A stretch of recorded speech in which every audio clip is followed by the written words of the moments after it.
நாம் திமுகவை ஆட்சியில் இருந்து மாத்திரம் அகற்ற நினைக்கவில்லை. திமுக என்ற தீய சக்தியை அரசியலில் இருந்தும் அகற்றப் போகிறோம் என்பதைத்தான் இந்த புதுக்கோட்டை மாநாடு நமது அரசியல் எதிரிகளுக்கு பறைசாற்றப் போகிறது. அதற்கான காலம் கடிந்து வந்திருக்கிறது.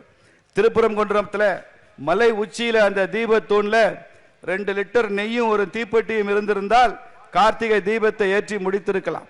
நீதிமன்ற தீர்ப்பு வந்தும் கூட ரொம்ப சுலபமாக செய்ய வேண்டிய ஒரு விஷயத்தை இன்னைக்கு நாடு முழுக்க ஒரு பெரிய நெருப்பாக, தீபத்தை நெருப்பாக மாற்றி இருக்கிறது இந்த திமுக அரசாங்கம், ஸ்டாலின் அரசாங்கம்.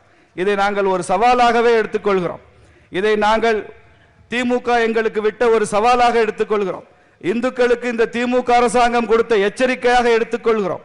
தமிழகம் எல்லாம் இன்று திரண்டு எழுந்திருக்கிற, வெகுண்டு எழுந்திருக்கிற இந்து சக்தி அடுத்த கார்த்திகை தீபத்தை திருப்பரங்குன்றத்தின் தீபத்தூணில் நாங்கள் ஏற்றியே தீர்வோம் என்பதுதான் இந்த செய்தியாக நாங்கள் எடுத்துக்கொள்கிறோம்.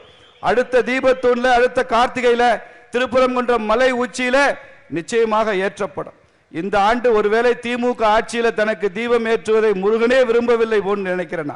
ஒரு தர்மத்தின் ஆட்சி வரட்டும், திமுக இல்லாத ஒரு ஆட்சி வரட்டும், தேசிய ஜனநாயக கூட்டணி ஆட்சி வரட்டும், அதுல நமக்கு கார்த்திகை தீபம் ஏற்றப்படும் என்ற நம்பிக்கையில் தான் முருகனே கூட இது அடுத்த ஆண்டிற்கு ஒத்தி வைத்திருக்கிறார் என்று நினைக்கிறேன்.